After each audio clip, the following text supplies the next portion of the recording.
Okay, well, hope everyone enjoyed spring break and is ready to get back into all the excitement of NOC. Yay.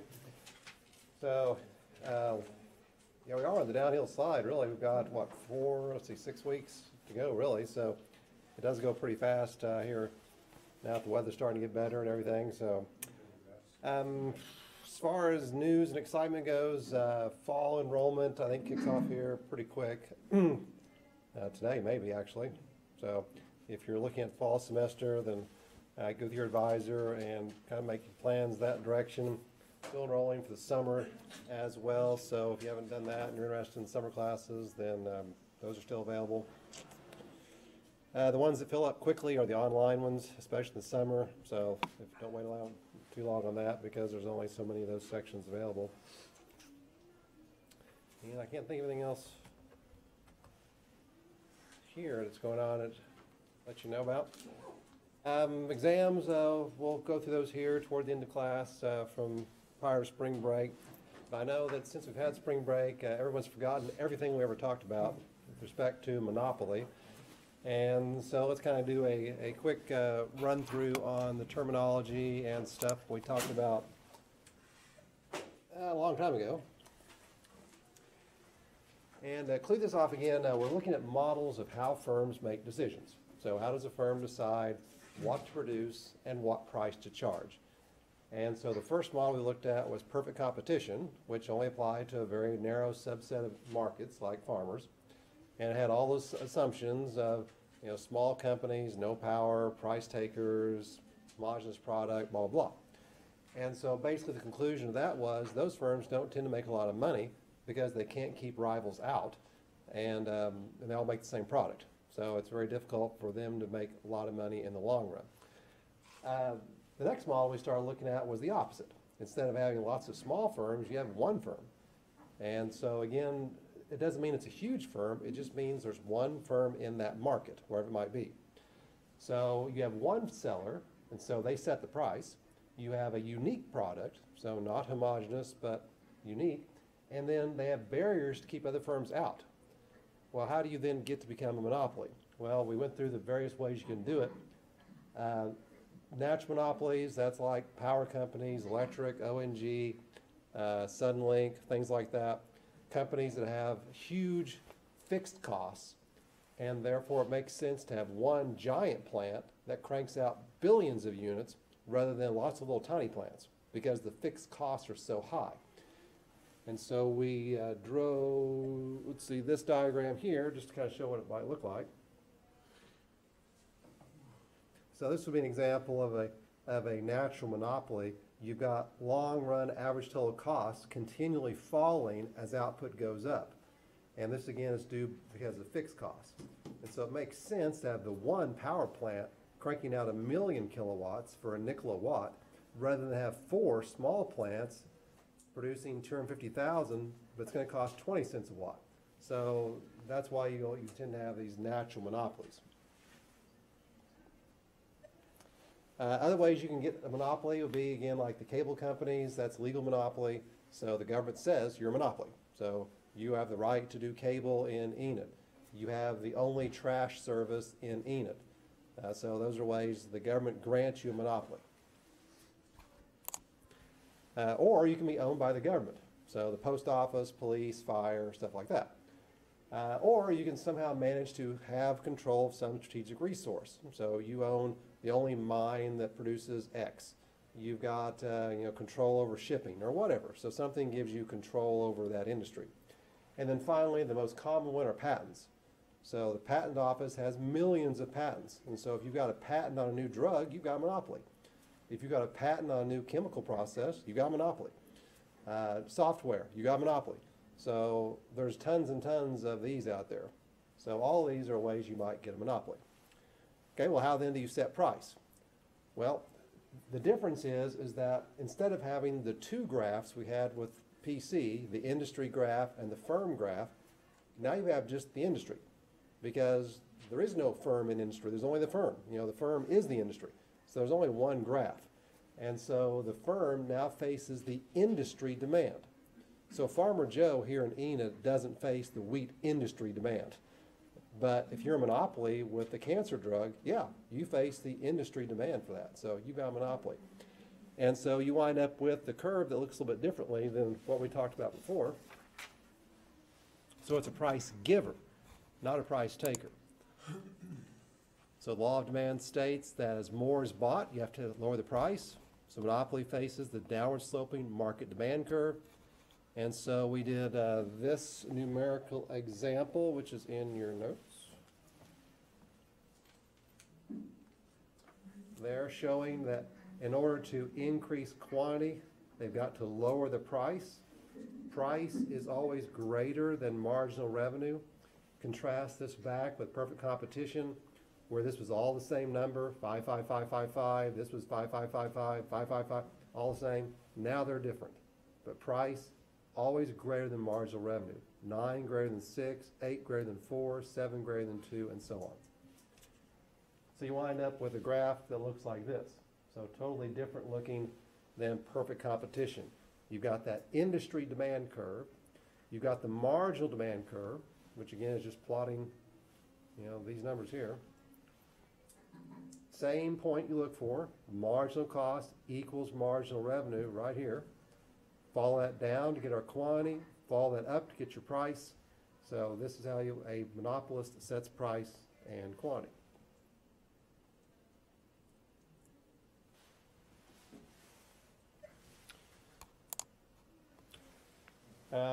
Why? Because as we said, the monopolist isn't charging $10 for one unit, $9 for the second unit, $8 for the third unit. If they want to sell 8 units, they have to charge the lower price. Just like Walmart puts everything on sale. They don't sell it unit by unit. They put the whole thing on sale. And so again, always be below demand curve. Profit maximizing output, look for marginal revenue to marginal cost. Key difference, monopolies don't have supply curves. They choose the price that they want to charge. So whatever price maximizes profit. We talked about myths, that monopolies always charge the highest price possible. Well, that's not true, because their goal isn't simply to charge a high price. Their goal is to maximize profit. So we showed this. There's the highest price. That's the price they'd sell one unit. But that's not the price they charge. The price they charge is right here, because this is the price that maximizes their profit. So that's the price they're going for. Again, here, find your quantity, up, find your price. So they're not charging just the absolute highest price. The second myth was that monopolies always make money. Well, sometimes they do, but so we went through these 3 possibilities. Sure, they could make money. So here's an example of a monopolist actually making money. Here's the average total cost curve. Marginal cost equals marginal revenue, up. There's our price, there's our cost. So this rectangle represents profit. So yeah, that's fine. Or it could look like this. Quantity, price, and this time the cost curve is just touching right there. So price and average total cost are equal. This time they're making normal profit. And then finally, if your costs are way up here, here's the price, here's your cost per unit. So now your costs per unit are greater than your price, so that's how much you're losing. So all of these are possible with monopoly. The difference is that because there are barriers, monopolists can do this. I mean, if you've got a drug that cures some dread disease and you're not just totally stupid, you should make money, for years. But it's not guaranteed. So monopolists definitely stand a good chance of making monopoly or profits. Especially if you're a government monopoly, right? I mean, do you think a cable company loses money every year? Suddenlink or Cable One or Cox or all those companies? No, because the government guarantees them profit. OG&E, when was the last time you heard of OG&E losing money in Oklahoma? Never. ONG, never, because they're guaranteed profit by the government. So they can do it. It's just not guaranteed if they're just stupid. The facts about them: under perfect competition, price, marginal cost, same thing. Under monopoly, not true. Under perfect competition, price and marginal revenue, same thing. Again, not true. Under PC, we said you can't make big money in the long run because other firms come in, but monopolists can. You've got a patent for 20 years, so you can make money because of barriers. And then lastly, we left off with, at the end of the class, okay, what's harmful about monopolies? What makes people upset about monopolies? Why does the government spend a lot of time and money fighting monopolies? Well, monopolies do 4 things that are economically bad. First, it is true they charge a higher price and produce less than a PC firm would. That's how they make extra money, is they don't produce as much stuff. That way they can charge a higher price. So that's definitely bad. Second, we show that they never produce at the lowest possible cost. And we gave the example on the graphs here. We looked at all of our graphs. And you can see that in every graph, we never produce at this low point. Here, we're still not producing at the low point. Here, we're still not producing at the low point. Here, we're not producing at the low point. So monopolists aren't worried about minimizing costs. They're worried about maximizing profit. That's not necessarily the same thing. So they tend to underuse their plants. So that's definitely a problem. Third was the weakest one, equity problems. The idea that we all pay the high price for drugs, but the benefits go to people that work for the monopoly or people who own stock in the monopoly or stuff like that. So you're transferring money from everyone to the few. So that one's kind of weak. And then fourth is a legitimate one. A lot of monopolies, once they have that initial big breakthrough and are making money, they kind of stop caring. You know, okay, I've got a monopoly. Why should I make my product better when you have to buy the one I've got now? So there's really no incentive to spend a lot of money on research and development when you have to buy the old product. And this is really a major problem in the Soviet Union in the communist days, is they would have these huge factories that just made televisions. You know, one factory that made televisions. And they didn't care about quality. All it was quantity. Did you produce 8 million television sets this year? Yes or no? If the answer is yes, here's your bonus. Answer is no, welcome to Siberia. And the question wasn't, did you make good television sets that don't blow up? If that had been the question, the answer would have been no, because they had television sets blowing up in Moscow constantly. The last year, they actually released data on this back before the communism fell. They had 4,000 fires in Moscow alone in 1 year from exploding televisions. They were made so poorly. But again, it was all about quantity and not quality. All right, so what then do we do about monopolies? This is where we left off with last time. So,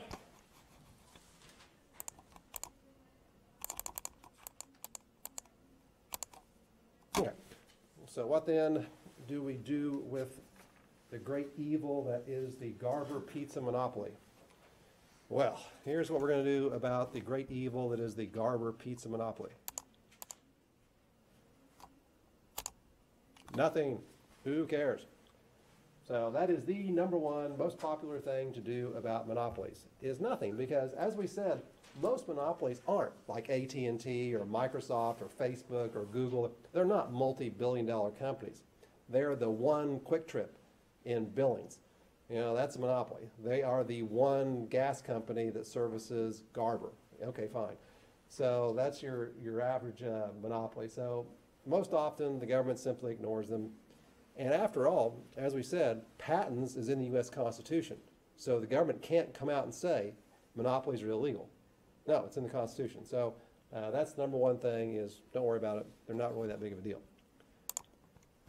Now, if for some reason a firm does grow to be really, really, really big and does something against the law, then as we'll see when we get to antitrust, the government can sue them in court, and then if the court rules against them, they can break the company into smaller pieces. So this happened to AT&T. This almost happened to IBM. It happened to Alcoa. It happened to U.S. Steel. So there are lots of companies that got broken up. Conoco, DuPont. So DuPont bought Conoco years ago, and then later on were forced to sell them off. Antitrust. Coke actually tried to buy Pepsi years and years ago, and the court said, nope, can't do that. And actually, I'm surprised there's actually one that's going through right now that I'm kind of surprised they aren't fighting it more more harshly is Disney buying Fox. So that seems like that's going to create a really giant, not a monopoly per se, but you add Disney, all the stuff they do in movies and television, and 20th Century Fox with all they do in movies and television, make that one company. That sounds like that's going to have an awful lot of market power. But for some reason, the government hasn't seen fit to challenge that. But they can, so antitrust.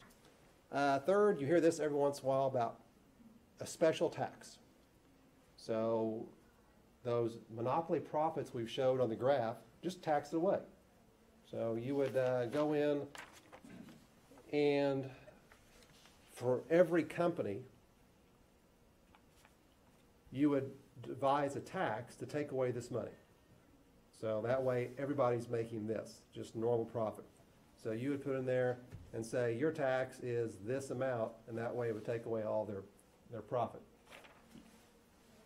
The only two industries that really seem to have that thrown at them is the oil industry and the drug industry.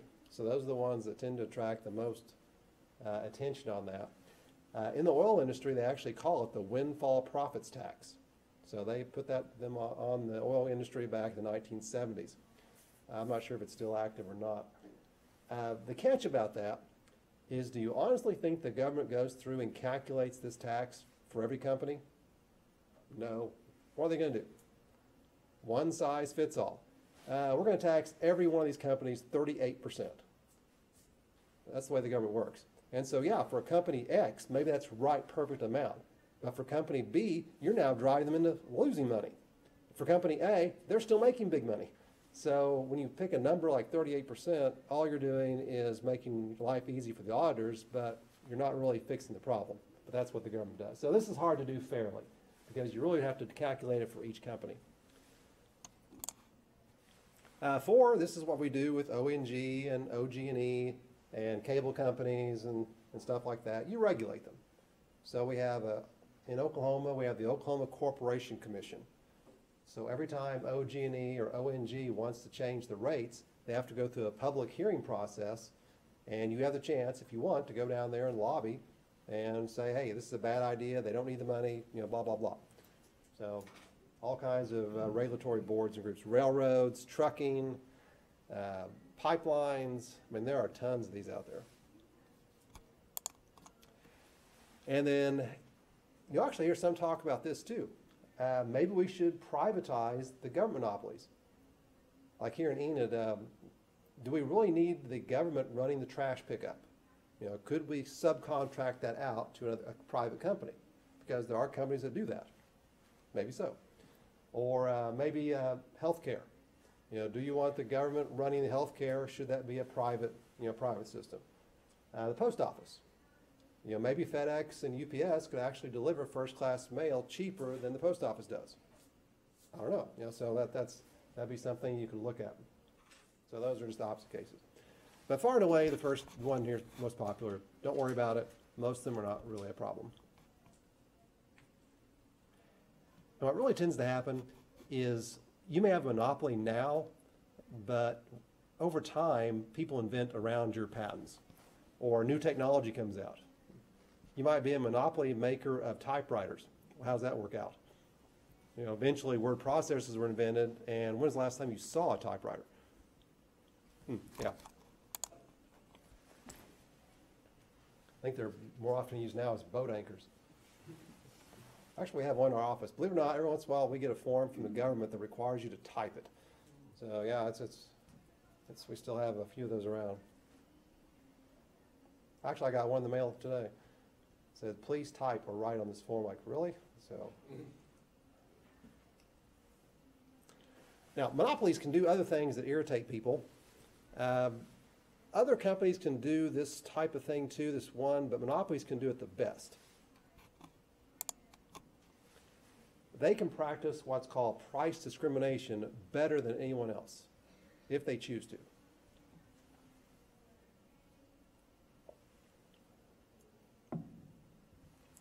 So price discrimination. The practice of charging different prices to different buyers when costs are the same.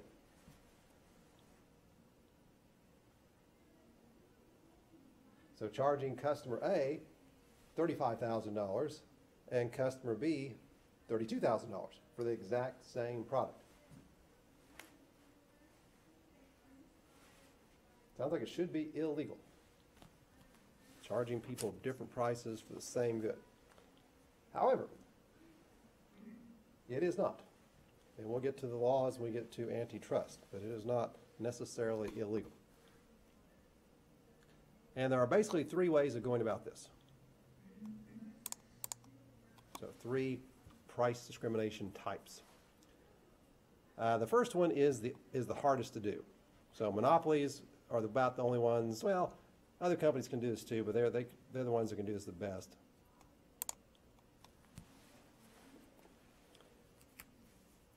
It's called perfect price discrimination. Perfect. Or sometimes they'll call it first degree.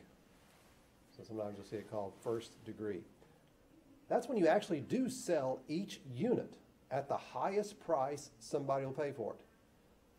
So you sell unit number one at $45,000.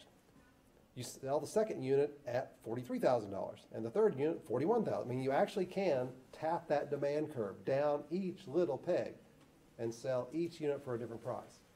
That way, you're squeezing every last drop of profit out of people. Now, about the only industry I can say where you do this at on a regular basis and that you all have had contact with lately, car dealers. When you go to a car dealer, do you really think you paid the exact same price for that car as the other person did who bought one the week before?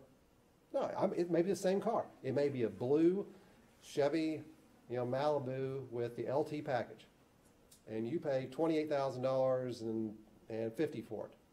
But probably the person who came in earlier may have paid $29,000 or $30,000. It's going to be a different price. So that's what we mean by perfect price discrimination. You're actually charging each person what they're willing to pay for that car.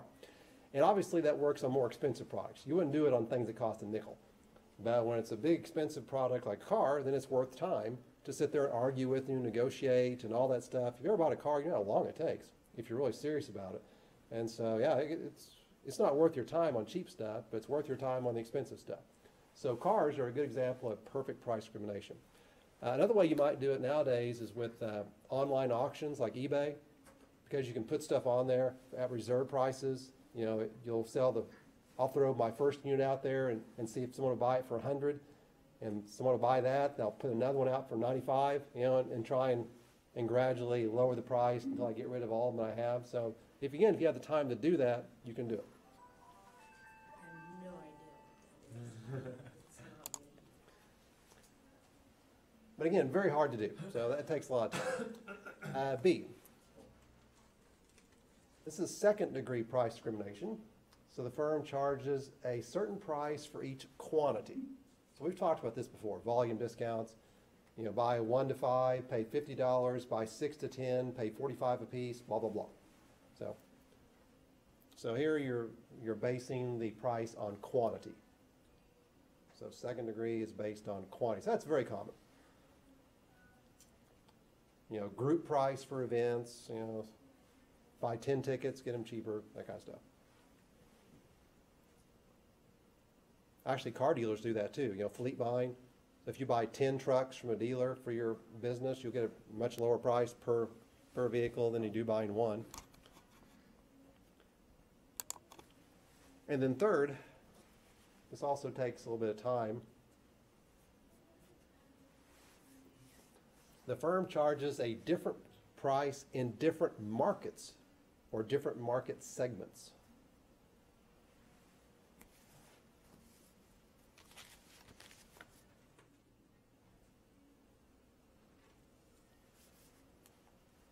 So markets or market segments. Now this is, again, movie theaters do this. So an example of this would be movie theaters. Actually, they do it several ways. How are some of the ways that movie theaters practice price discrimination, third degree price discrimination? They're charging a different price for the exact same product. Oh, Popcorn. Yeah, that's not, they're charging They'll charge they, more. by time of day. Matinee is $5, After 6 o'clock, it's $8. So one way they do it is time of day. What's another one? How old you are, age. Children is one price, adults, this price, senior citizens, this price. So they do it by age. What's another one? 3D, Well, that's a different product then. That's, yeah, it wouldn't be the same product then. Student discounts, veterans discounts, police, teachers. So by occupation is another way they do it. It's funny, you know, age is of course popular nowadays. Senior discounts. My dad used to be totally opposed to that until he actually saw how much money he could save. And then after that, everywhere he went, do you have a senior discount? And so he was always excited about that. Whereas I was depressed the first time somebody offered me one. So that was actually KFC of all places. You know, buy a order chicken, I get my ticket, and they give you a senior discount. Wow, that's pretty good. Okay, thanks. So off I went. But yeah, there's lots of ways you can do these discount programs. So geographic location, time, age, occupation, all they require you to do is keep up with it. Now, here for it to work though, theaters. What keeps you from buying tickets for the matinee show and then using them at the night show? Oh, well, if nothing did, then everyone would do it. So how do movie theaters keep that from happening? Different color tickets, so they're coded. And I was in the city at a theater last week. Of course, the beer theaters actually have someone there at the door checking your tickets and scanning them nowadays, so they know exactly what it is. So they have to do that, otherwise you can't make that work. Otherwise, everyone's going to buy cheap and come back and watch in the expensive. It actually has a term. Oops. So for this to work, maybe for this to work, there we go. You have to have a high degree of control over the price and be able to prevent what's called arbitrage. And what arbitrage is buying low and selling high. So if you can't keep people from buying in your cheap market and then reselling it in your expensive market, you can't make this work.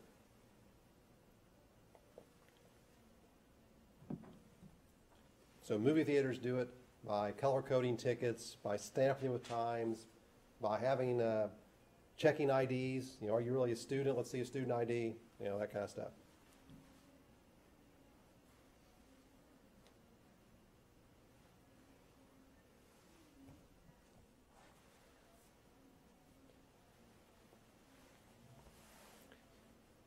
Back before everyone had cell phones, with unlimited plans, phone was also a big thing that had different markets. If you called long distance between 8 and 5, you got hammered. It was like a quarter a minute or something like that. And then if you called between 5 and 7, it would drop down to like 15 cents a minute. And then anything after 7, it was like nickel a minute or something like that. So that was back in the days when you still had to use modems, dial-in modems to access computers. It's about the only time you could afford to actually access your computer and log in somewhere was after 9 o'clock at night. Otherwise, you were paying $10 or $15 an hour just to log in to CompuServe or AOL or all those kind of networks. Okay, so that takes care of monopoly. So let's do a quick little thing here with those handouts that I sent out to you. So I'll pull out this one here. I'll run through this real quick.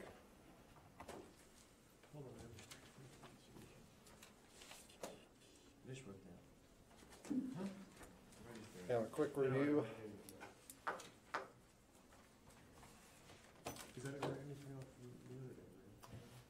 Okay, so here we have our typical monopoly graph here. Average total, average variable, demand curve, marginal revenue, marginal cost. So again, this will be a very typical graph. So what does point A represent on this graph? So if this actually had numbers on it, and you went up to A and across, what exactly is A going to tell us? What value? Price of the marginal revenue. It's going to tell us marginal revenue. And what else? Marginal cost. That's where they're equal, right here, here. So A is marginal revenue and marginal cost. What about B? So up here, across,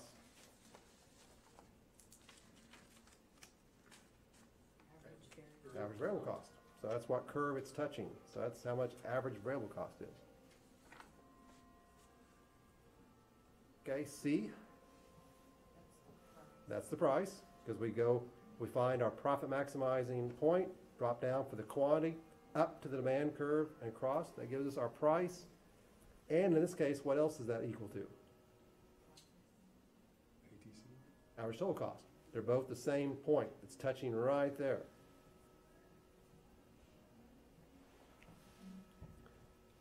X is what? That is our quantity.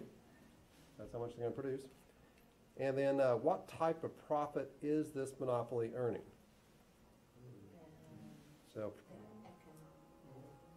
normal profit, because price and average total cost are the same point. So that's right there. So they're earning normal profit.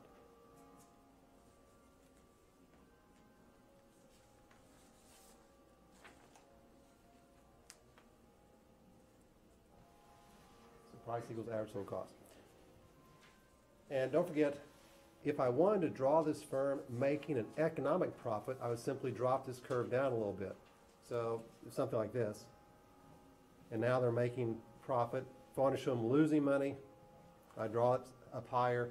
So it's where this average total cost is that really determines what kind of profit they're making. So that's just the way you have to look at. Okay, okay, we got this one here too.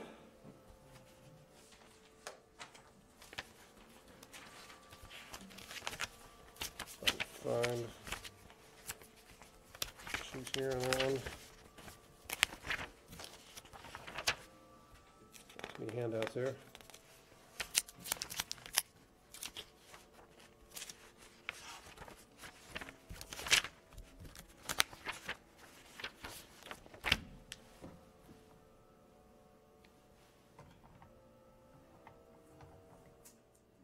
Let's do the top one here.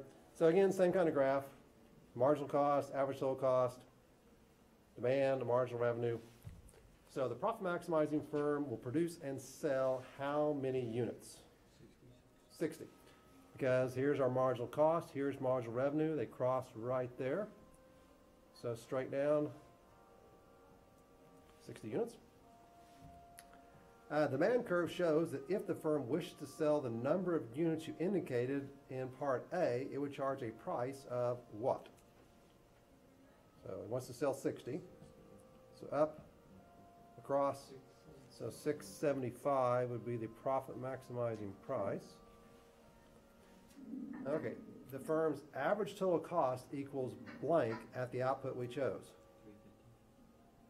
So 350, so average total cost right there, 350. The firm earns profits of blank per unit. So the cost is 350. Our price is what? 675. So the difference between those, 3 1/4.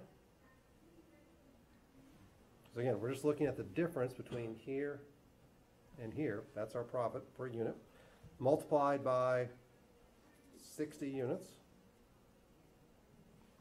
And so that gives us a total profit. So 60 times 3 1/4 would be 195.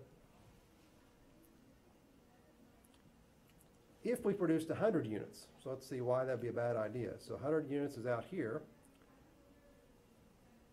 Its selling price for that quantity exceeds or equals average total cost.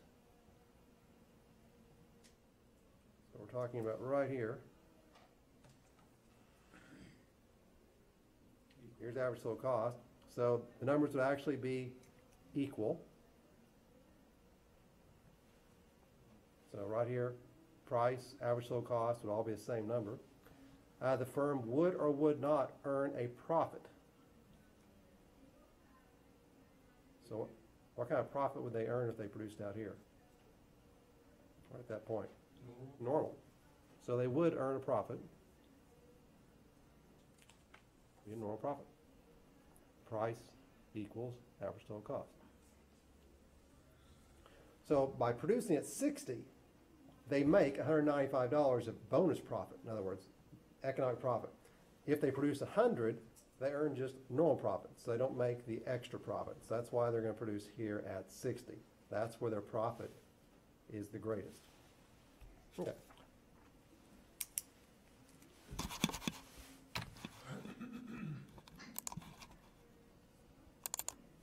Okay, which brings us on then into our third model, I guess.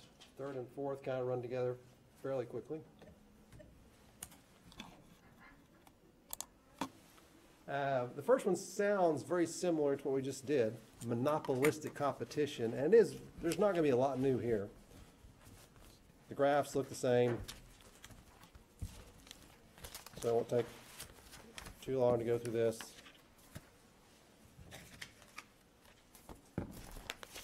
And we'll go through the test. So monopolistic competition and oligopoly.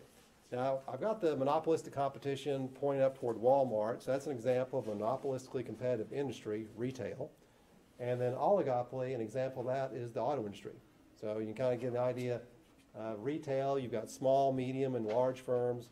And then the auto industry, you've got just a few really big firms. So that's the last two models we're going to look at.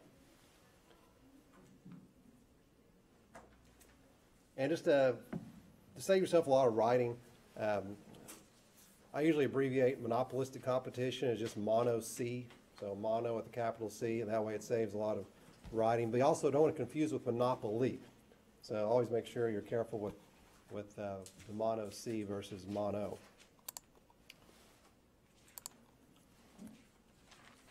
Okay, this time we're going to give credit to two different people for developing the model. We have our first female economist that we've talked about so far, Joan Robinson, and then also Edward Chamberlain.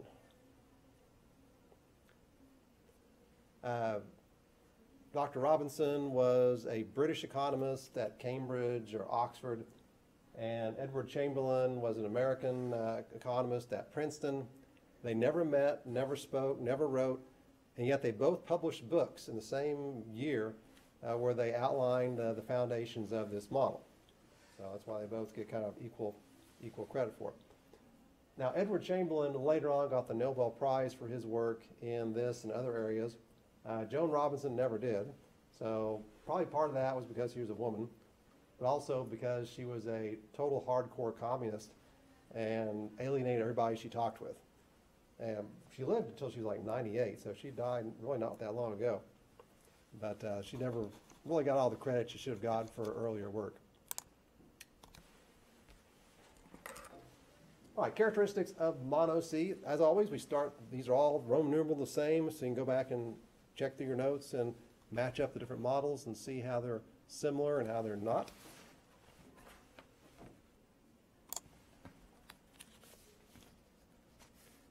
Large numbers of buyers and sellers.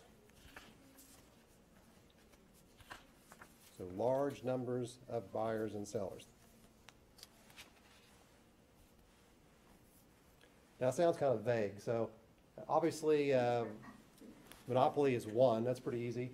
Perfect competition also said large numbers of buyers and sellers. However, there's one difference. So under this, here's how we're going to define large numbers. Say this. There are enough firms. So here's our definition. There are enough firms so that each firm believes the others will ignore what it does. So there are enough firms so that each firm believes the others will ignore what it does.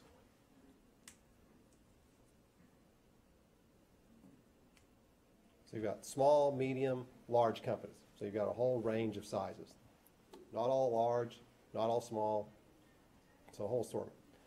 Example might be, say, convenience stores in Oklahoma City. If my Quick Trip at the corner of May and 23rd puts Cheetos on sale, do I worry that every other convenience store in the city is going to suddenly put Cheetos on sale? No. And they're not going to care, what I'm doing. Or maybe I put, Coors Light on sale. Do I really think that all the other stores are going to react instantly to putting Coors Light on sale at my convenience store? No, because there's so many companies, scattered around everywhere. Or if you don't like thinking about beer, think about clothing stores or shoe stores or, things that are tons of. You just don't monitor what they do that carefully. So that's one characteristic. Lots of companies, different sizes. Second. Oops. Okay, here's a new one. Each firm produces a differentiated product. So think back, PC firm, they made homogeneous, all the same. Monopoly, they made unique. Now we have a new type called differentiated. Okay, here's what that means. So definition. Each firm makes a good that is slightly different. That is slightly different from its rivals.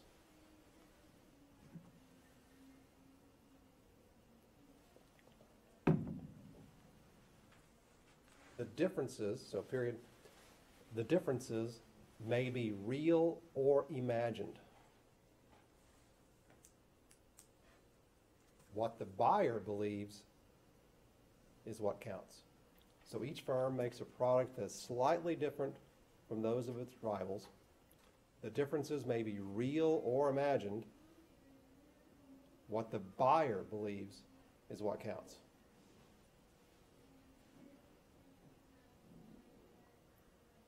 Okay, take jeans, for example. So everyone buys jeans. And we've talked about those before. How many different companies make jeans? Lots. Wrangler, Levi's, there's tons of brands, Gap jeans, tons of jeans out there. And they're all made of denim. And yes, I know there are different grades of denim, but when you look at jeans, are Wrangler jeans all that much different than, Ranch jeans or Carhartt jeans, or you can probably think of 20 other brands that they're really very similar to? No, they're jeans. They're blue jeans, and they all look the same. If you didn't see the brand label on them, you wouldn't know what company it was. Well, let's be honest.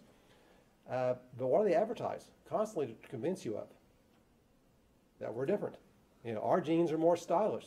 Aren't they blue just like their companies? Well, ignore that. It's a very special shade of blue. It really compliments your eyes. Our jeans fit better. They're straight leg. They're bootleg. That company makes straight leg and bootleg too. So what is really different about jeans? The price, right? The ones that advertise the most charge the most, don't they? How much do Levi's cost nowadays? What, the 501s and silver tab, what, 50, 60, 80 bucks a pop? I told you before, I go to buy jeans at Atwood's for $9. So, are they as stylish? Well, probably not. Do they fit perfectly? Well, I'll probably grant that. But I can buy a lot of those, for what I'd spend on one pair of Levi's. Anyway, that's differentiated product. So each company has a little mini monopoly. There's a demand curve for Levi's. There's a demand curve for Wrangler. There's a demand curve for Gap. So every company has their own little mini monopoly.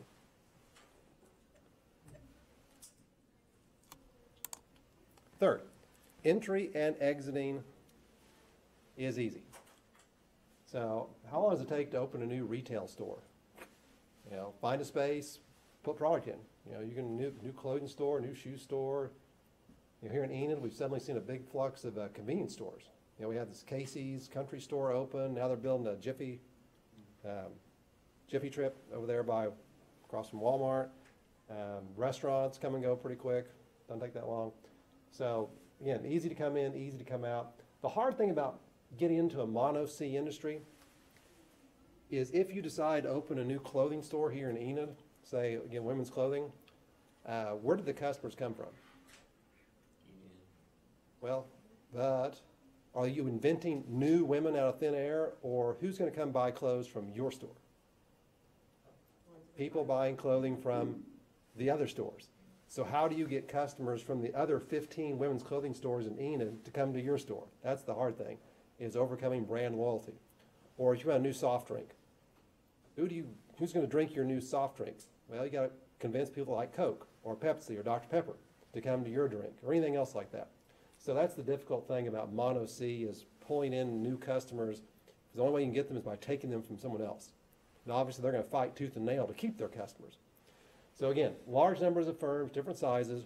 They each make their own product, so it's a mini monopoly, and it's easy to get in, easy to get out. So again, retail is a good example of monopolistically competitive firms. Okay, how they set prices then?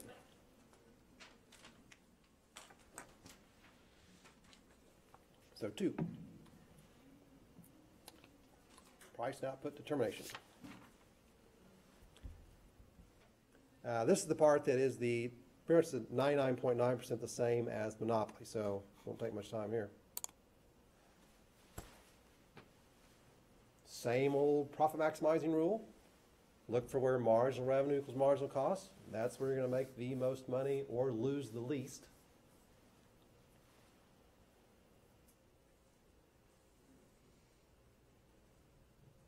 So make the most, lose the least.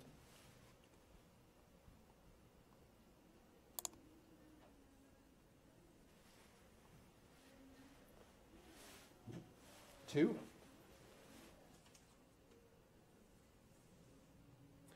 As we said, each firm has their own little mini monopoly.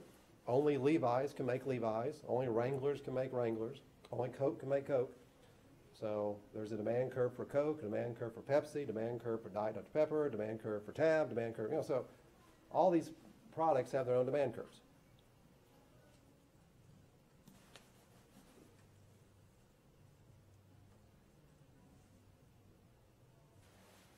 And for a Coke to sell more, they need to lower the price. For Pepsi to sell more, they have to lower the price. So demand curve for each firm is downward sloping.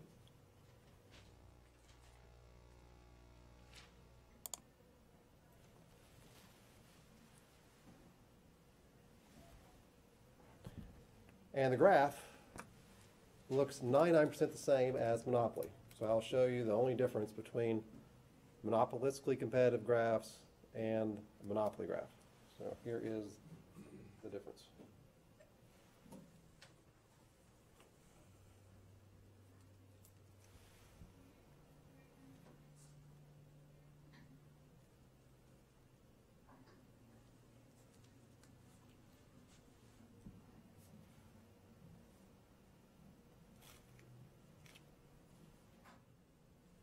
Let me draw mine first, so you can make sure you draw yours to show the differences.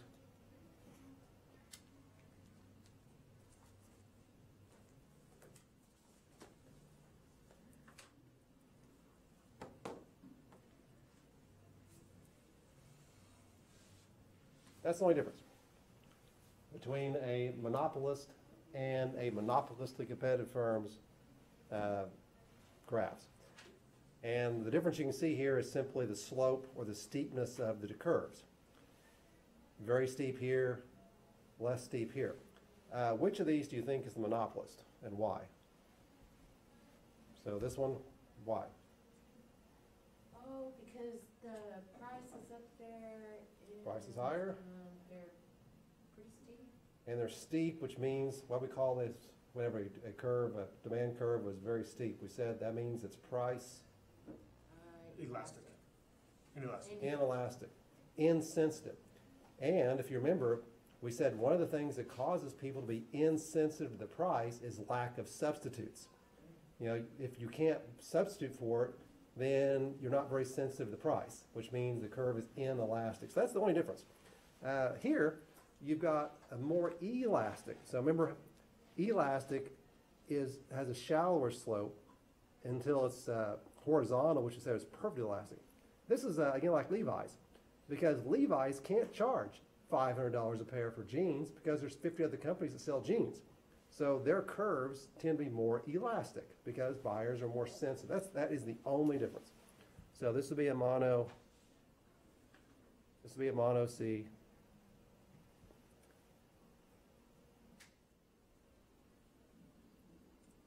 So more elastic demand and marginal revenue curve. Everything else is the same. So You have, you know, or marginal cost, same as always. If I can draw it. Like-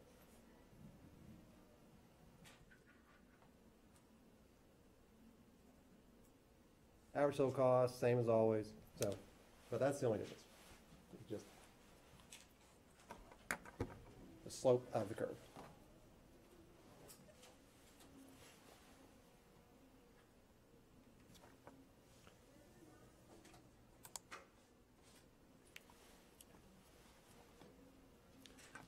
Short run and the long run, same as monopoly, with one small difference here we'll talk about.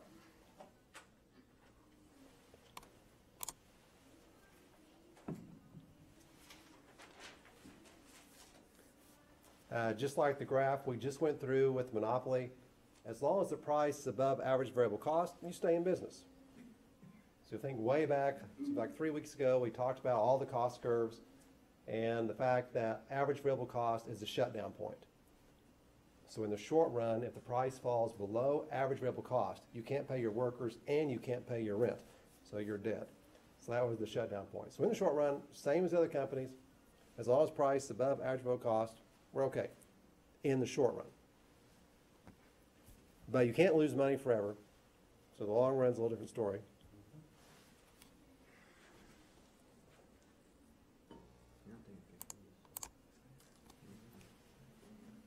In the short run, they can earn economic profits, normal profits, or lose money. Just like monopoly. So the three graphs we drew for monopoly showing economic profit, normal profit, and losing money, those same three graphs are identical for this.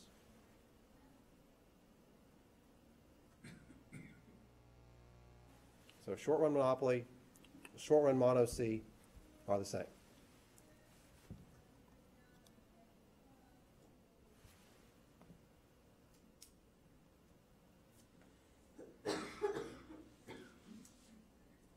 And better stop if we have time to go through the test. So let's stop here so we can go through the test. Or forget to do that. So, let's see. Do y'all have the test there in Ponca? Do they already pass it out to you? Yeah. Okay. Let me pass them out here to go through it. What? Okay.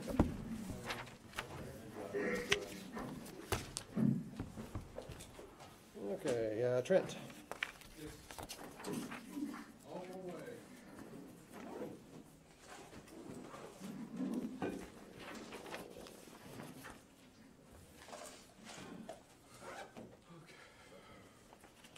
Julie?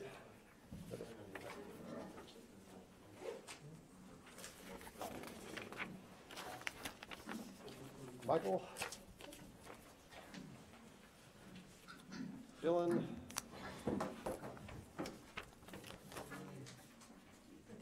Clay?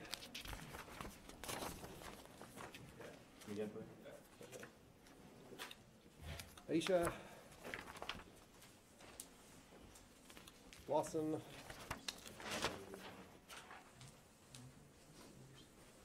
Brandon?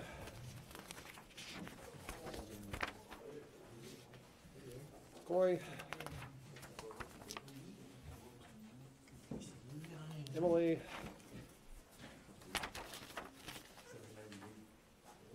And Caleb.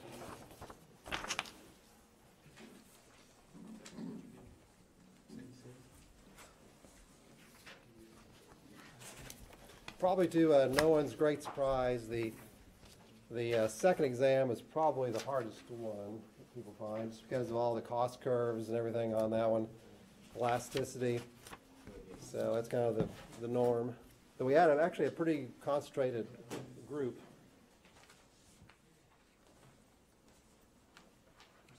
So let's look that over and see if you've got any questions.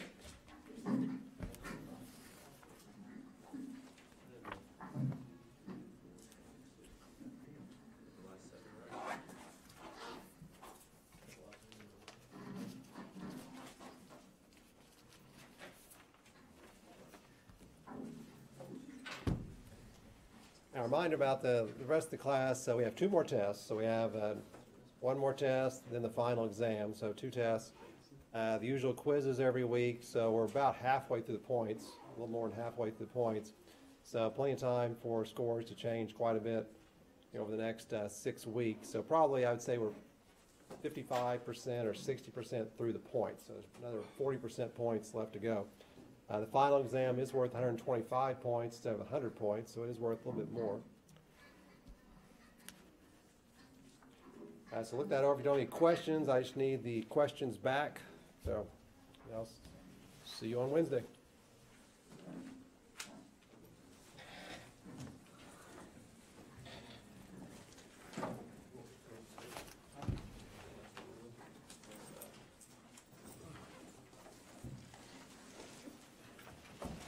Most likely, Wednesday. So we play away. Oh, okay. Yeah, we won't be here today.